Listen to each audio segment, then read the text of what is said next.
সেদিন ফেসবুকে একটা পোস্ট দেখলাম যেখানে লেখা ছিল মাতৃদিবসের পাশাপাশি দিদা দিবস থাকাটাও খুব জরুরি, কারণ একটা বাচ্চা হওয়ার পর মায়ের থেকেও বেশি তার দিদা ভূমিকা রাখে, তাই না? চলো তোমাদের সাথে শেয়ার করি আমার মা কলকাতার থেকে আমার মেয়ের জন্য কি কি এনেছে। এই যে এনেছে দুজোড়া জুতো, তার মধ্যে ব্ল্যাকটা না অ্যাডিডাসের। দেখো কত কিউট একটা ওয়াটার সিপার এনেছে, আমার তো ভীষণ ভালো লেগেছে এটা। আর এই যে দেখো কতগুলো ড্রেস এনেছে। একটা এনেছে হোয়াইট আর ইয়েলোর মধ্যে ডাংরি, আর দুটো ইনার যেটা গরমে পরানোর জন্য, আর একটা কিউট হোয়াইট ফ্রক, আর একটা পিঙ্কি পিঙ্কি ফ্রক। বাচ্চাদের ড্রেসগুলোও কত কিউট হয়, তাই না?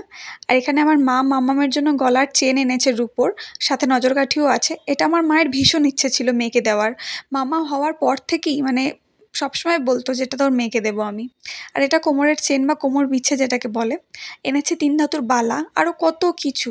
তবে কোনো গিফটই মামামের প্রতি আমার মা বাবার ভালোবাসাকে ম্যাচ করতে পারবে না। মামাম যে তাদের নয়নের মণি।